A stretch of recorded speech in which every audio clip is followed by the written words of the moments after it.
Good morning, everyone. Sean Connery here. I've got some news for everyone.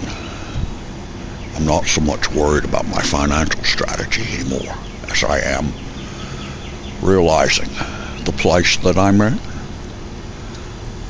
I came to the realization yesterday that I was in a retirement home because I needed to write the book entitled All Right, Enough of This Running Shit, or the things you see when you're out without your gun, and to sell 1 million copies for $1 each, and I'd have $1 million. But I realized when Bob approached me, I saw that lunatic, by the way. I saw that lunatic,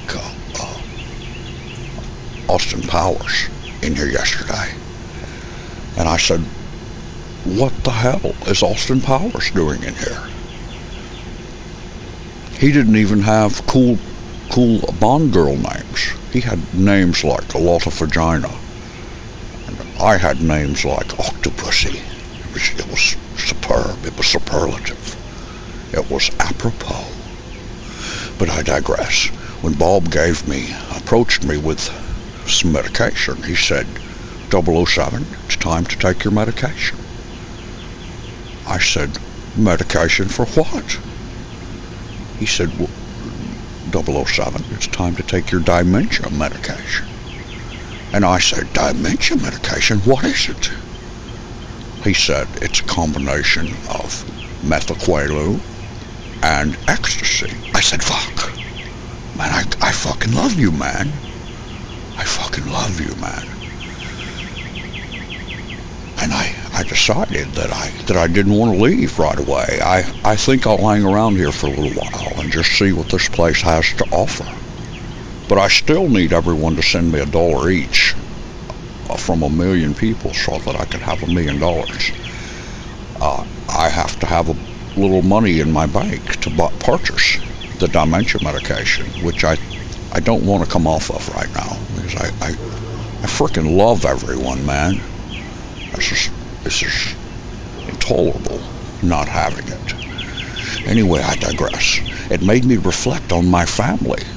And those of you, I realized, never really knew my family. Didn't know anything about my family from Scotland. My brother, John Connery. My father, Don Connery. And my mom, Peggy. We just called her Mom Connery, but her name was Peggy. She was great. She made some great Scottish biscuits. Biscuits and goat. We ate the goat flesh. It was awesome. It was less than intolerable. And I lived on a farm, and those farms had chickens, and the chickens were plaid. They weren't white or black or brown like screwy harky malarkey American chickens. They were plaid. And that's when Bob offered me some more dementia medication. So I took it and I said, Bob, I love you, man. I love you. I'll check back in with you. Here comes that cuckoo Austin Powers. I've got to get, there he is. There's one of those chickens. Gotta make sure that nobody sees me, but I love all of you, man. Y'all are the best audience in the world. And remember your Chalamets. Come up with a Chalamet. I love you, man. I'm gonna have to look this up, this combination of methaqualone and ecstasy. Just see how it's made. I might start a little factory of that and sell 1,000 little pouches for $1 each and get $1 million.